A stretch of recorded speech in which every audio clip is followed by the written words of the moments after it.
Xin chào mọi người, mình là Hảo. Vlog này là những mảnh ghép kỷ niệm của mình và các bạn tại Durban, Nam Phi. Tiểu đội của chúng mình bao gồm Huy, Thiện và người thầy yêu mến, giáo sư Andrew. Chúng mình tham gia chương trình training nghiên cứu liên kết giữa trường đại học VUnY và trung tâm nghiên cứu Caprisa. Từ Hà Nội đến Nam Phi là một hành trình dài. Chúng mình tạm biệt sân bay Nội Bài để tới Dubai Transit rồi mới hạ cánh ở Durban. Tranh thủ thời gian rảnh trên máy bay, chúng mình xem phim hoặc chơi game. Mình định xem Singing in the Rain, nhưng mà cơn buồn ngủ đã úp sọt mình.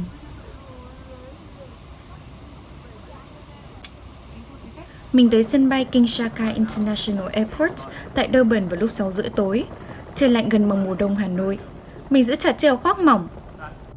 Durban hiện ra có ô cửa sổ với mỗi chấm nhỏ đại diện cho một gia đình. Và chẳng hiểu sao, mình thấy Durban đẹp kỳ lạ.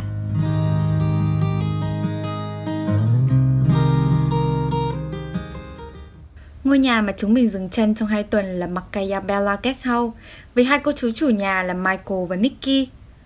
Bước vào phòng là phòng bếp, nơi Slee nấu bữa sáng cho chúng mình.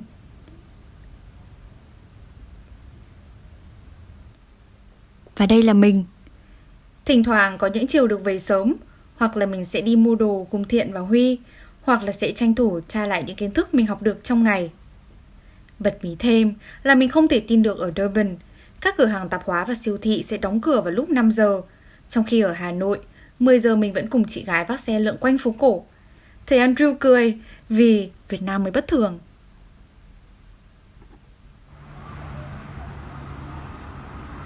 Sao?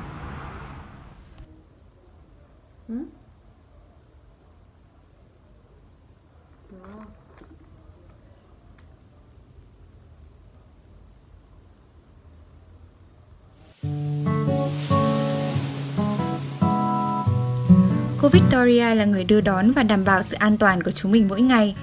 Những buổi đầu, chúng mình tới trụ sở chính của Trung tâm Nghiên cứu về AIDS ở Nam Phi, viết tắt là Caprisa, để gặp gỡ những người lãnh đạo, nhà khoa học, nhà thống kê và nghe chia sẻ về công việc của họ.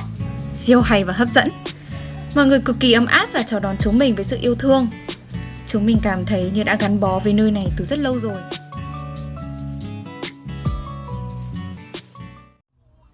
Trong 2 tuần ở Durban, mình được đưa tới rất nhiều nơi, tới Clinical Research Sites, tới bệnh viện, tham dự chương trình kết nối chính phủ, tổ chức xã hội và tư nhân để cùng nhau chống lại HIV/AIDS và bệnh lao tại Nam Phi.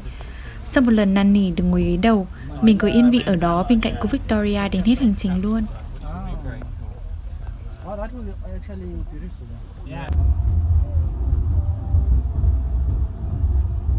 Bên cạnh cô, mình cảm giác như một cô bé được ôm ấp và yêu chiều. Cô kể về phong tục người Zulu. Cô đùa rằng người đàn ông Zulu muốn cưới mình phải trả 100 con bò, vì mình không chỉ đẹp bên ngoài mà tâm hồn cũng đẹp nữa. Bình thường, cuộc hồi môn Ilobolo là 11 con. Nếu là công chúa của vua một bộ tộc là 22 con, còn 100 con chỉ dành cho con vua chúa với quyền lực tối cao thôi.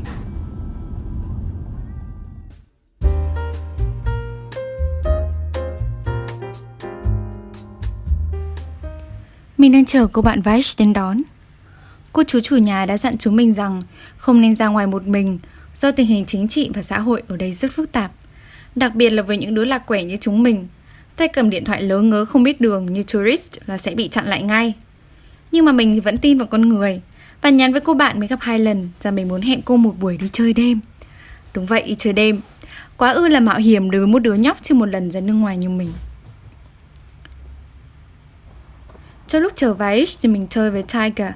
Mèo của cô chú chủ nhà được đặt tên theo bộ phim Winnie the Pooh. Cô chú còn có một con mèo đen tuyền, 14 tuổi. Sau khi bị lũ mèo trong xóm hổ báo đánh trọng thương, thì chú mèo không dám ra khỏi căn phòng làm việc của cô chú nữa.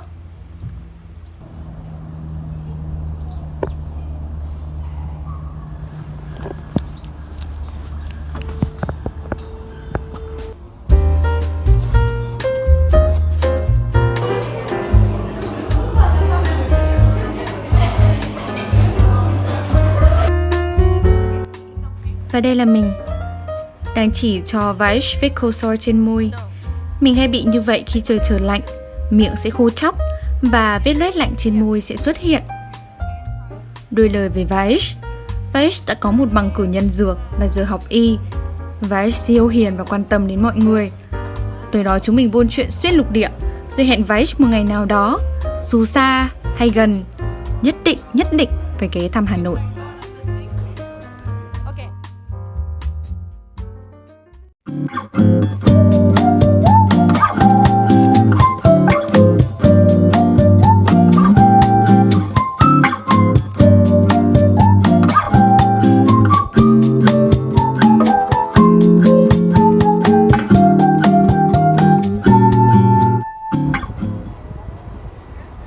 Trong chuyến đi này, chúng mình có 2 ngày cuối tuần toàn thời gian khám phá thành phố Durban.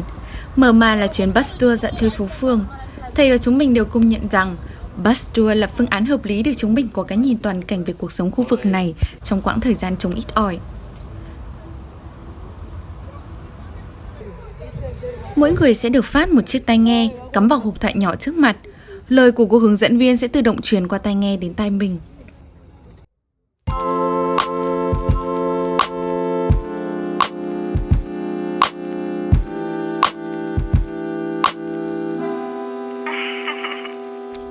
Durban là thành phố cảng lớn của Nam Phi, nằm ở vị trí ven biển Đắc Lợi.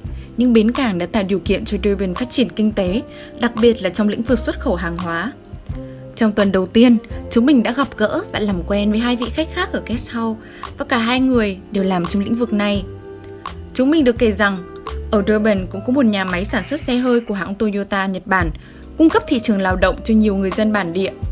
Tuy nhiên, trận lũ lụt khủng khiếp diễn ra vào tháng 4 vừa rồi đã ảnh hưởng nghiêm trọng đến nhà máy này và tác động mạnh mẽ đến cuộc sống của người dân trong khu vực.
Chúng mình di chuyển đến điểm hẹn Ushaka Marine Ward, nơi gặp gỡ các bạn sinh viên y từ Nelson Mandela School of Medicine.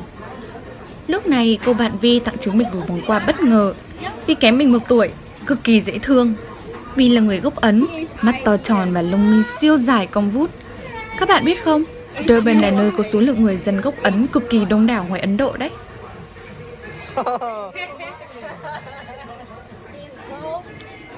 Thank you everyone. Quán cà phê này được decor bởi những món đồ cổ độc lạ. Chiều nay có Vice, Vi, Zain, Goji và Naomi.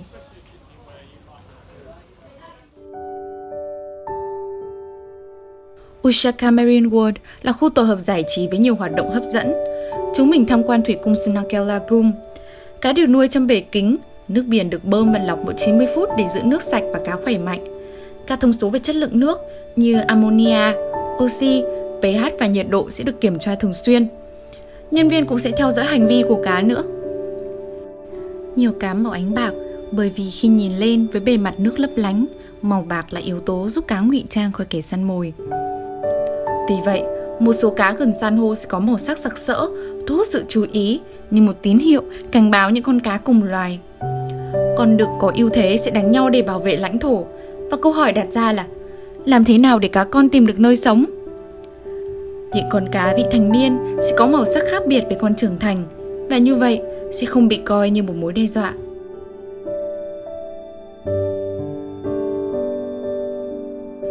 Paperfish là con cá mình thích nhất, có khả năng dụng những mảng da cũ và thay màu cơ thể mỗi 2 tuần.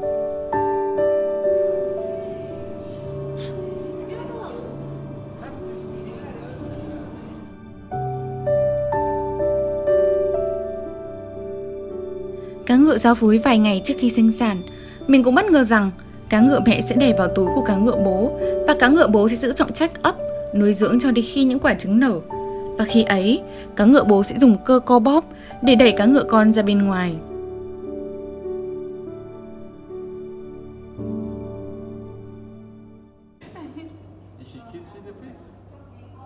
She's a Mona Lisa.